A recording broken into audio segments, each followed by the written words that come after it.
Ustedes habrán escuchado que yo soy Carlos Sánchez Berzaín, soy abogado, político, politólogo, tengo unas cuantas maestrías en ciencia política, en sociología, he sido secretario ejecutivo de un partido, 5 veces ministro, parlamentario, jefe de la oposición, ahora soy un exiliado político y soy, además de eso, profesor universitario y abogado, doctor en leyes. Entonces, mucho gusto conocerlos. Tengo el altísimo honor de, una vez al año, reunirme con los alumnos de la maestría de la Universidad de Salamanca, por invitación de nuestro querido amigo Jorge Santiago Barnés, para hablar un poco de política con gente que sabe de política. Me han pedido que en esta ocasión toquemos un tema que han titulado ¿Cómo analizar la política en América Latina? Entonces, para desarrollar esto, que va a ser básicamente una charla muy breve de media hora y una provocación a ustedes para que discutamos, para escuchar sus ideas y para que con toda libertad expresen acuerdo, desacuerdo, discrepancia o enriquezcan las ideas que les voy a dar. Hay que empezar diciendo que para analizar la política y para hablar de política, lo primero que hay que hacer es un análisis de la realidad objetiva. Corresponde entonces hacer hincapié en que vamos a mirar la realidad objetiva de América Latina. Y para eso simplemente recordar que América Latina o Latinoamérica es una región del continente americano que está definida como el conjunto de países que tienen o que provienen de las 3 lenguas romances, que son el castellano, el francés y el portugués. Por eso somos latinoamericanos.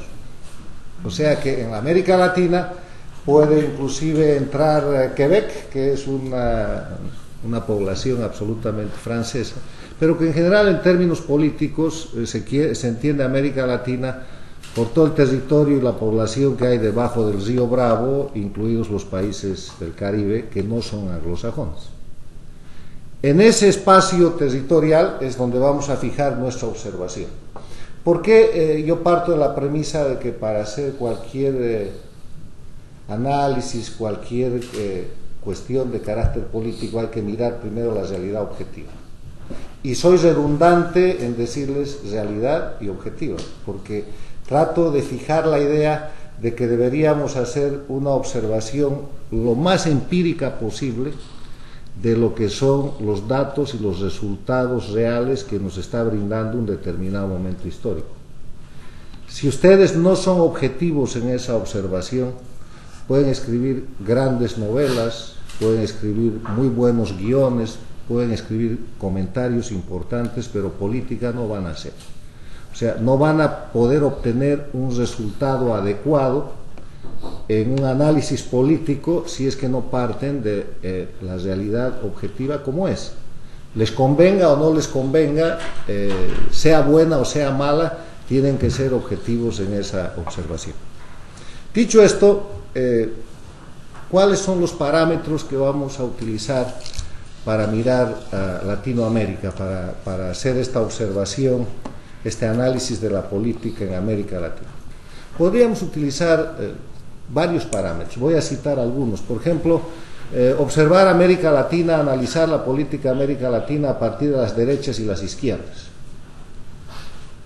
Hay mucha gente que lo hace todos los días. Ustedes van a escuchar en sus países, en la prensa internacional, en la prensa nacional, gente diciendo que la derecha, que la izquierda. Y para mi criterio, esto de derechas e izquierdas es una terminología que está un tanto superada. Que en el mundo del siglo XXI, en un mundo en el cual los que se dicen políticos de derecha tienen que llegar al poder y cuando llegan al poder tienen que dictar y ejecutar medidas cada vez más sociales para sostenerse en el poder y para poder pensar en la renovación democrática de ese poder, y la gente que viene de la izquierda tiene que observar parámetros de economía que les den un fundamento sólido económico, tienen que respetar la libre inversión, el capital privado, la propiedad privada, la libre contratación y parámetros que antes pertenecían a la satanización de la derecha o del neoliberalismo. Hay una confusión absoluta. Pongamos un ejemplo. Chile. Chile ha estado gobernado por casi 20 años por los gobiernos de izquierda de la Concertación. Y económicamente es un país absolutamente abierto, progresista, con inversión, con tratados de libre comercio. En los cánones tradicionales, la pregunta es: ¿qué izquierda es esa? El Brasil, el Uruguay, son gobiernos de izquierda. Y son gobiernos de izquierda que cada vez quieren más inversión, quieren más mercado, quieren más desarrollo económico, y que, sin embargo, no por eso tienen una denominación o se dejan de dar esa denominación. Por eso yo digo, esto de las derechas y las izquierdas está desfigurado por la realidad objetiva. Puede ser una buena manera de hacer campaña política o una buena manera de identificar a alguna gente que es más social o que tiene una preferencia por el área de la economía, o por de dónde proviene el candidato. Obviamente un Lula es más un candidato de izquierda o una Dilma Rousseff es una más candidata de izquierda que el actual presidente Piñera de Chile, que es un empresario privado exitoso. Pero insisto, para mí eso de derechas e izquierdas, hablando en términos estrictos de análisis político, es un término deformado, un término superado, que aunque sea utilizado no nos serviría para hacer un análisis de la política en América Latina. Bueno, aparte de que usted que está superado izquierda y derecha, ¿también considera que está superado una terminología como socialdemocracia, liberales? No, te estoy hablando de derecha e izquierda. Eso, derecha e izquierda. Yo creo que es una terminología, insisto, lo de derechas y lo de izquierdas, deformada además. ¿Cómo se podría, y lo vamos a discutir después, yo les voy a dar la palabra, cómo podrías tú establecer cuáles son las notas características de la derecha? Te las he dado yo, las ejerce la izquierda, porque necesita estabilidad económica. O cuáles son las notas características de la izquierda, que es más social, que está también manejada por los gobiernos del otro lado. Estoy hablando de América Latina, no estoy hablando del proceso europeo, donde también hay esa desfiguración, pero con otros parámetros, con otras características. Otro de los parámetros que pudiéramos utilizar para hacer un análisis es el de los resultados económicos. Mirar a América Latina y decir, a ver, qué países tienen estabilidad, qué países tienen crecimiento, cómo está el déficit, cómo está la deuda externa, cómo está la inflación, cuál es el proceso de estabilización. Pero me temo yo que sería un parámetro incompleto, es una parcialidad. Otro parámetro sería el aspecto social, los resultados o avances sociales, para mirar desde otro lente y decir cómo está la salud, la educación, el nivel de empleo, la lucha contra la pobreza, la lucha contra la desigualdad. Hay un parámetro adicional que se usa mucho, que es el de la seguridad, el crimen, la seguridad ciudadana, que afecta de manera importante a países de la América Latina, independientemente de la tendencia política que los gobierne. Hay presencia del narcotráfico, hay presencia de las maras, hay presencia de las pandillas, hay la criminalidad callejera, es un parámetro. Otro parámetro que va ganando espacio en la América Latina desde hace bastantes años es el tema de la transparencia y la corrupción. Una de las cosas que reclama más la ciudadanía es la corrupción de los políticos, la corrupción de los gobiernos, la falta de transparencia, la rendición de cuentas, el accountability de los americanos, que es una de las zonas grises todavía en la política latinoamericana. Otro parámetro sería el de la institucionalidad, bancos centrales independientes, contralores independientes, fiscales independientes, la justicia en América Latina es independiente, el manejo de las diferentes instituciones que hacen al Estado, que tiene que brindar servicios y que tiene que brindar la atención adecuada al ciudadano. Hay un parámetro inclusive que está en estos días muy de moda y es el de la felicidad de la gente. Ha aparecido un estudio, una encuesta que ustedes la han debido ver en los medios de comunicación, que dice que América Latina es de los territorios, de los continentes más felices del mundo. El grado de felicidad más importante es el de Costa Rica, no hay ninguno aquí. Y después Venezuela tiene un importante grado de felicidad porque han ido a encuestar a la gente y le han dicho, ¿cómo te sientes tú? Feliz. Sí, en el 2007 era, creo que el primer país que era el más feliz en ese momento. Bueno, habrán sido los que pagaron la encuesta ese año, pero en todo caso no es un parámetro científico porque la felicidad para una persona pobre, desempleada, puede ser encontrar empleo, poder tener un ingreso fijo. La felicidad para un joven puede ser no trabajar y divertirse. La felicidad para un anciano puede ser tener un buen servicio médico. Les he descrito una serie de elementos, una serie de parámetros a los que podríamos agregar la libertad de prensa, la libertad de expresión, el respeto a los derechos humanos, y si vamos por grupos sectoriales, minoritarios, el respeto a grupos de minoría, el respeto a las mujeres, el respeto a la niñez, una cantidad de cosas que me lleva a plantearles a ustedes que la mejor manera de hacer un análisis de la política en América Latina es tomar un parámetro con el que yo creo que todos tenemos que estar de acuerdo, que además engloba todos estos elementos que les he dado y otros más, y es el parámetro de la democracia. Tratar de analizar lo que es la América Latina en función de la democracia, y para no estar en discusiones respecto a qué es la democracia o qué se entiende por democracia, porque hay tantas definiciones para aquello, lo mejor es tomar como marco de referencia la Carta Democrática Interamericana que ustedes conocen.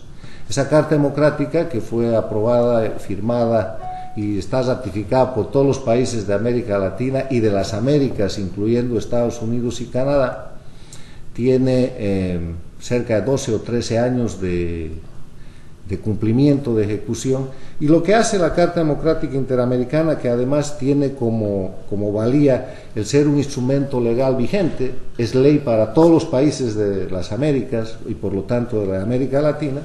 Esa carta empieza declarando en su artículo primero que los pueblos de América tienen derecho a la democracia y sus gobiernos la obligación de promoverla y defenderla. Y aunque no da una definición de democracia, el artículo tercero de la Carta Democrática Interamericana sí da un enunciado de los elementos esenciales de la democracia. Y ustedes saben que un elemento esencial es aquel elemento que si se quita de la cosa o de la institución o de la situación que se describe, al ser esencial, la cosa desaparece. Y el artículo tercero dice, son elementos esenciales de la democracia representativa, entre otros, el respeto a los derechos humanos y las libertades fundamentales, el acceso al poder y su ejercicio con sujeción al Estado de Derecho, la celebración de elecciones periódicas, libres, justas y basadas en el sufragio universal y secreto como expresión de soberanía del pueblo, el régimen plural de partidos y organizaciones políticas y la separación e independencia de los poderes públicos. Aquí hay 5 elementos importantísimos que, si ustedes se fijan, están reuniendo todos los parámetros iniciales que yo enuncié como ejercicio para hacer un análisis de lo que es la política en la América Latina. Vamos a este tema entonces. A partir de este concepto, de este marco, no teórico, sino de este marco más bien legal, y del reconocimiento de la realidad objetiva de la América Latina, yo propongo que en vez de hablar de derechas e izquierdas, en vez de hablar de países ricos y pobres, en vez de hablar de países más desarrollados y menos desarrollados, en vez de hablar de países con más o menos pobreza, hablemos de países en América Latina con democracia y sin democracia. O sea, los países que sí tienen democracia y los países que no tienen democracia. Cosa que puede considerarse una barbaridad en este siglo y en este momento en que toda la gente cree que en América Latina en pleno, excepto Cuba, hay democracia. Vamos con la descripción de lo que yo considero los países que no son democráticos. La dictadura cubana, obviamente, lidera este grupo porque ese es un régimen de 54 años de exceso, de dictadura, de sometimiento. Cuba no tengo yo que describirles porque ustedes la conocen y la gente española aquí ha visto cómo pasan las cosas ahí por manos de un conciudadano que fue a hacer algún desarrollo político y que después de un accidente que está por saberse si fue accidente terminó en la cárcel. Cuba es una dictadura. A partir del año 99, el año 2000, con la llegada del presidente Hugo Chávez al poder en Venezuela, se produce un proceso político que transformará en estos últimos 13 años a la América Latina y que transformará al hemisferio.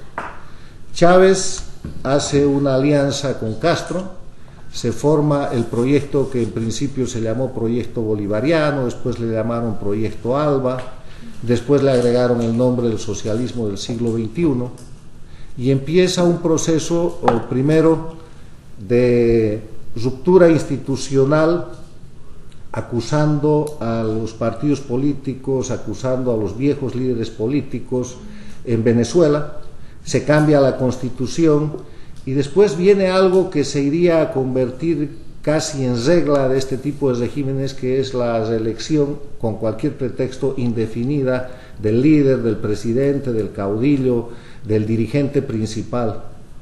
Se establece algo que yo denomino una franquicia, la franquicia del socialismo del siglo XXI, que se repite en Venezuela, que se repite en Bolivia, que se repite en el Ecuador, que se repite en Nicaragua, que tiene tropiezos en Honduras, donde después de un incidente calificado como un golpe de Estado, el socialismo del siglo XXI retrocede, que no tiene penetración en el Paraguay, que penetra a medias en la Argentina y que en realidad queda ahí, que intenta un ejercicio electoral en el Perú, con poco éxito en 2 ocasiones, y que configura 2 Américas, una América que sí cumple con los parámetros de la democracia descritos con los elementos esenciales planteados por la Carta Democrática Interamericana, y otra América felizmente más pequeña, felizmente con menos países, que incurre en violación cada vez más extendida y cada vez más agresiva de esos elementos esenciales de la democracia. ¿Qué es lo que pasa en función del elemento que hemos escogido, democracia, para hacer este análisis de la política en América Latina? Lo que ocurre es que estos países del socialismo del siglo XXI, liderados por Chávez, con Castro y con los otros liderazgos de la región, son países que cambian su institucionalidad, cambian su constitución política del Estado. Tratan de desarrollar un nuevo constitucionalismo latinoamericano asesorados por constitucionalistas de la Universidad de Valencia, de España, que se ha escrito mucho sobre eso, se han hecho planteamientos y que para los datos concretos terminan escribiendo las constituciones de Venezuela, Bolivia y Ecuador. En Nicaragua hay una distancia un poco más larga, los constitucionalistas de Valencia no han intervenido tan directamente. ¿Qué características tiene ese nuevo constitucionalismo? Primero, la Constitución es casi una ley ordinaria que puede ser cambiada por la voluntad del pueblo cada que es necesario, es un instrumento de un proceso revolucionario, y lo que más se cambia en la Constitución son las atribuciones que tiene el presidente de la República, que cada vez tiene más atribuciones. Es la capacidad o la facultad de que ese presidente sea reelegido, primero por una vez, después por una vez más. Acuden al artificio de decir, bueno, como cambiamos la Constitución la vez anterior no se cuenta esta, en todos los países. Y después siguen haciendo la reelección. Tiene como característica la concentración del poder y la ruptura de la independencia de los poderes del Estado, al punto en que se llega a la desaparición del sistema, y además se trata de desconocer doctrinalmente lo que es un sistema de separación de poderes. El presidente del Ecuador, Rafael Correa, expone su punto de vista político y doctrinal en varios eventos de prensa y dice: yo lo que le quiero explicar al pueblo del Ecuador es que el presidente es el jefe de Estado, y el jefe de Estado no solamente es el jefe del Poder Ejecutivo, es el jefe del Poder Ejecutivo, del Poder Legislativo, del Poder Judicial, del Poder Electoral, de la Contraloría, de los militares, de la Fiscalía, bueno, es el jefe de todo. O sea, el poder soy yo. Y lo dicen y lo sostienen y lo ratifican. Entonces ahí desaparece el elemento este de la separación de poderes, pero además de eso hacen de los órganos electorales mecanismos supeditados a su autoridad, y ahí empieza a aparecer la sombra del manejo electoral. Toman el poder por elecciones y se sostienen por elecciones, y a partir de las elecciones se mantienen con la vestimenta de democracia, pero una democracia que solamente son elecciones y que se aleja muchísimo de lo que es el proceso o la caracterización de la democracia misma. Vemos que en el aspecto económico, como son gobiernos de concentración de poder, se vuelven centralistas, se vuelven estatistas, el Estado controla todo, salvo en el Ecuador, controlan la política económica, controlan la deuda. Vemos cómo hacen desaparecer los mecanismos de fiscalización, porque como tienen mayoría en el Congreso, ponen los contralores, ponen los fiscales, tienen los jueces, empiezan a utilizar la justicia como un mecanismo de persecución, amedrentamiento o simplemente represión política. Son países que a partir de todos esos excesos generan una serie de presos políticos, aunque desde el gobierno dicen no son presos políticos, son políticos presos, pero que en todo caso no tienen ningún rasgo de debido proceso legal. Son países que tienen en la mayoría de los casos exilio político. Hay aquí en Estados Unidos, en Miami, no les digo centenas, miles de exiliados políticos venezolanos, o exiliados de verdad o autoexiliados. Hay casos como el del político Rosales, que está exiliado en Lima y no puede regresar. Hay presos políticos en Venezuela. En el caso boliviano hay un exilio político en el Brasil, en el Paraguay, en el Perú, en España, en Estados Unidos. En el caso del Ecuador, aquí el más notable exiliado político es el periodista Emilio Palacio, que ha salido en condiciones en las cuales el presidente del Ecuador lo enjuicia por un artículo de opinión y le pide al juez que le dé una sanción de $80 millones. El juez termina dando una sanción de $40 millones a favor del presidente, y el presidente perdona esa cantidad de dinero, más por la campaña internacional que le era muy adversa que por la situación legal en sí misma. En la Argentina hay un proceso de persecución política judicializada contra medios de comunicación como el Clarín. Hay una intervención de algunos niveles de la justicia, la presión es más tenue, hay todavía una institucionalidad más fuerte. Entonces vemos un conjunto de países que desde el punto de vista de los derechos humanos, que desde el punto de vista de las libertades, la libertad de prensa está totalmente acotada.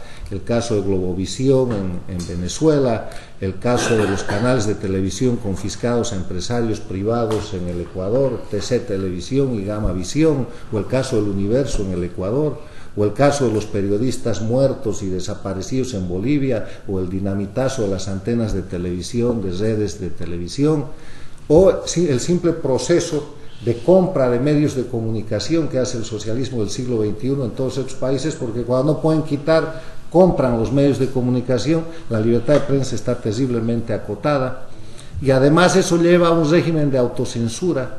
Ayer nosotros teníamos un coloquio en el Inter-American Institute for Democracy, donde recibimos al periodista ecuatoriano Jorge Ortiz, un gran presentador de televisión por casi 30 años. Hoy día no tiene trabajo, porque el canal que le dé trabajo no tiene propaganda, y como el Estado es el contratista más importante de la propaganda, este señor está desempleado. Escribe en algún periódico, en alguna cosa, y la gente que quiere seguir un poco teniendo empleo y apareciendo en este tipo de países en temas de prensa, desde el lado empresarial y desde el lado periodístico están obligados a una discreta pero razonable autocensura.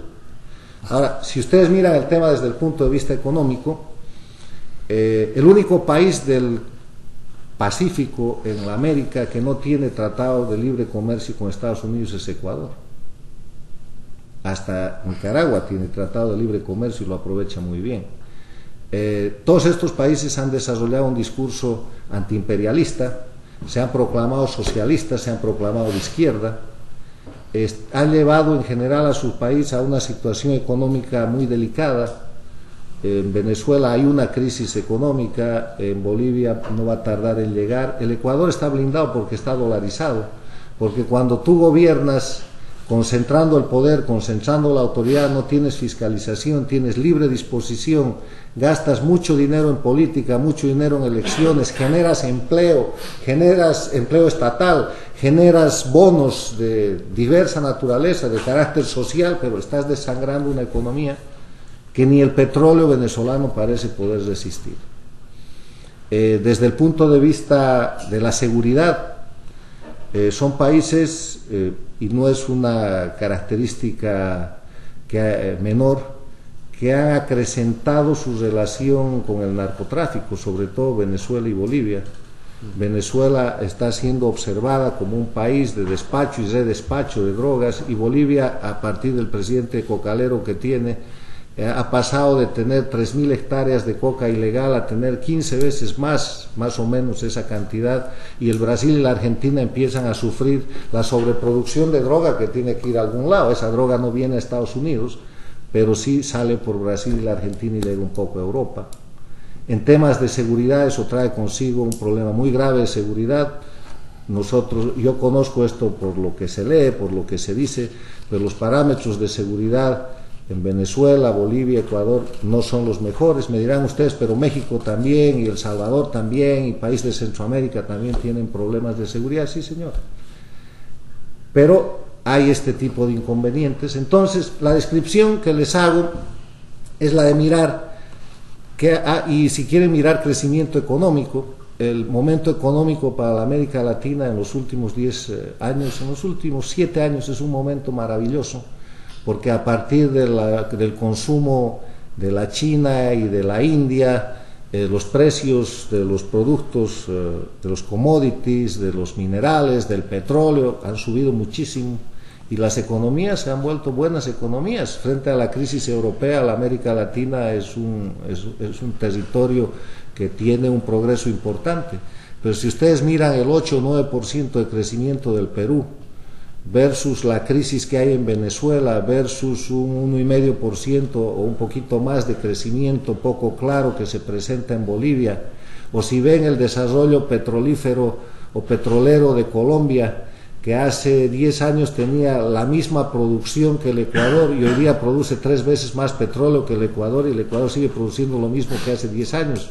Si ven la inversión externa que han podido traer los países de la América Democrática, que han podido llevar a sus territorios, y ven las nacionalizaciones en el otro lado que se producen o en Venezuela o en Bolivia o en el Ecuador, y además el anuncio de los gobernantes de esos países que el nacionalizar es un derecho político que a ellos les asiste y que lo pueden producir en cualquier momento, van a ver que la diferencia entre países democráticos y no democráticos no solamente es política, no solamente es económica, pero que la podemos resumir en un concepto, que es el concepto de la previsibilidad.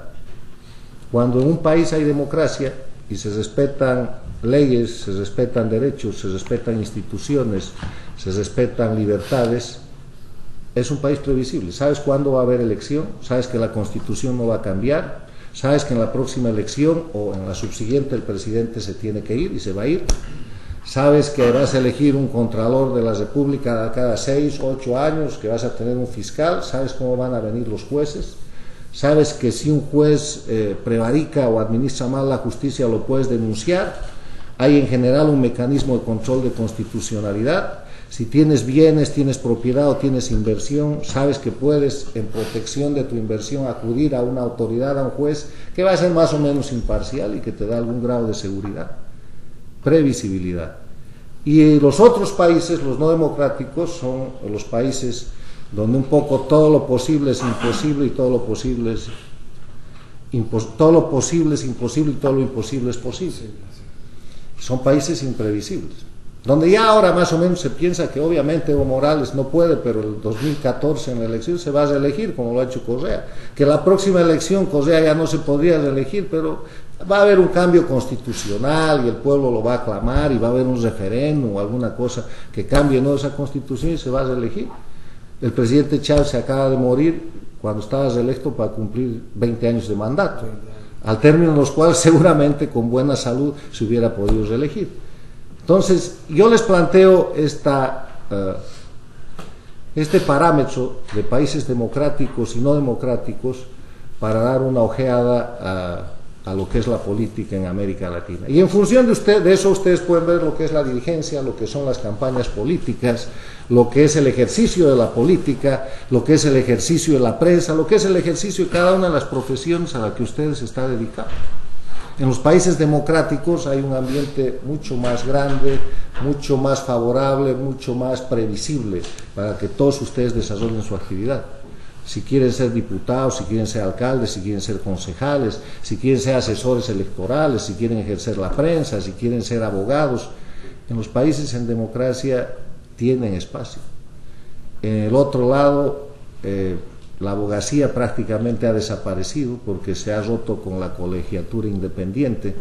Los abogados, en vez de enjuiciar, ahora son enjuiciados. Gran parte de los exiliados son abogados, gran parte de los presos son aquellos. Lo que tienes que hacer es ser juez o fiscal, pero tienes que responder a lo que el gobierno pida en determinados asuntos.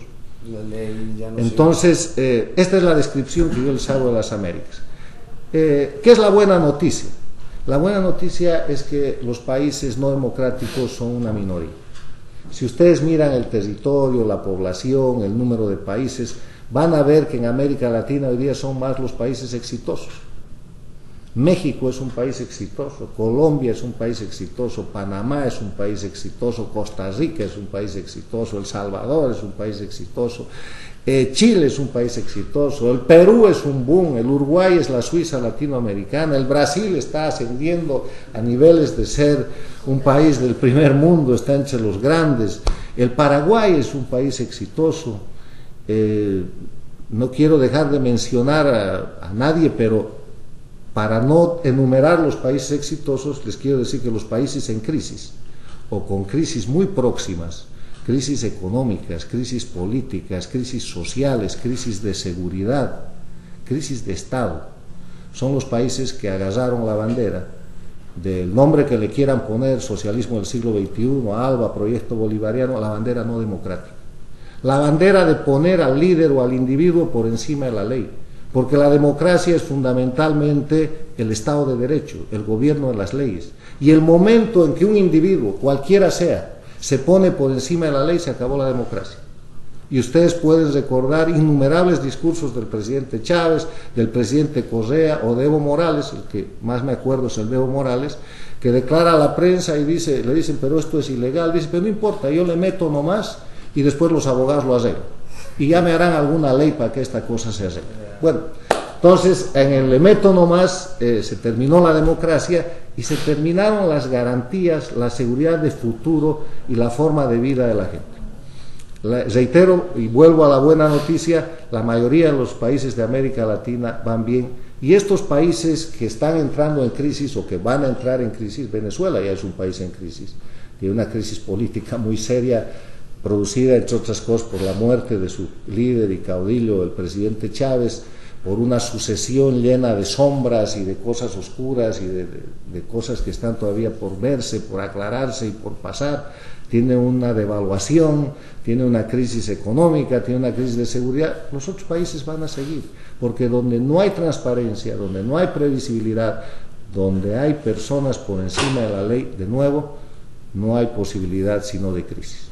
Entonces, mi análisis, para concluir, de la América Latina, es que políticamente la América Latina va más bien que mal, pero mucho más bien que mal. Es un área en crecimiento, es un área en fortalecimiento de la democracia, Es un área en la cual hay muchísimas dificultades, sigue habiendo pobreza, sigue habiendo desigualdad, pero curiosamente en los países que han elegido el camino de la no democracia no se ha superado la pobreza más rápidamente que los que sí. El Perú ha cerrado mucho más rápidamente la brecha de desigualdad que Venezuela o que Bolivia. El Uruguay ha avanzado muchísimo más en la derrota de la pobreza que cualquiera de estos otros países. O sea que respetando la ley, respetando la institucionalidad y respetando la democracia, además se marcha mucho más rápido, incluso en los parámetros sociales de los cuales se quieren abanderar los dirigentes o los proyectos políticos que no respetan la democracia. Esa es la América Latina como yo la veo a futuro. Yo creo que terminando este decenio, estamos en el 2013 y bastante antes de terminar el decenio, el llamado socialismo del siglo XXI será en América Latina y en el mundo una visión de un pasado que trajo conflictos. Tendremos a los países, a todos los países en el rumbo de la democracia, incluida la Cuba que hoy día está dictatorial, y tendremos un proyecto continental basado más en principios y valores universalmente reconocidos, que son estos que hemos venido manejando y que ustedes conocen: libertades, derechos humanos, ejercicio de las posibilidades de desarrollo del individuo, con una presencia importante del Estado, pero con un ejercicio de la libertad que esté fundamentado en el respeto esencial a la ley. Esa es mi opinión. Abrimos el debate, siéntanse libres de opinar, de estar en desacuerdo, de mejorar el planteamiento que les he hecho. No es esto una tesis cerrada, esta es una tesis en desarrollo, porque como en toda materia social las cosas cambian, pero este es un desarrollo de más de 10 años. La exposición que les he dado recoge elementos de la realidad objetiva que son todos absolutamente verificables y que los podemos discutir. Entonces, ustedes piden la palabra, les pido nada